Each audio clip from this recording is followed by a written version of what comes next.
Dari gambar video polisi ini, terlihat saat dua tersangka hipnotis sedang membawa korbannya. Namun mereka tak menyadari aksinya sudah diintai polisi yang menyamar menjadi pengunjung pasar 16 Ilir, Palembang. Masih dari rekaman polisi, korban yang diduga dalam pengaruh hipnotis tersangka mengikuti apa yang diminta tersangka. Polisi yang sudah memastikan tindakan kejahatan tersangka membekuknya.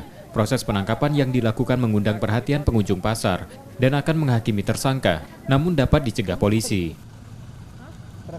Pada saat berbincang-bincang, disitulah pelaku Sofian melakukan aksinya itu dengan cara hipnotis, sehingga korban tidak sadarkan diri dan mengikuti kedua pelaku tersebut sampai menuju ke pasar Lemabang. Dan setiba di Lemabang, mereka turun dan langsung menawarkan 3 untai emas dengan seharga 7 juta, dan korban percaya karena salah satu pelaku juga yaitu atas nama Sofian berpura-pura juga membeli barang, seolah-olah mempercayai Bapak Kusi Chandra ini selaku pelaku kalau menjual barang tersebut itu benar-benar bukan barang palsu.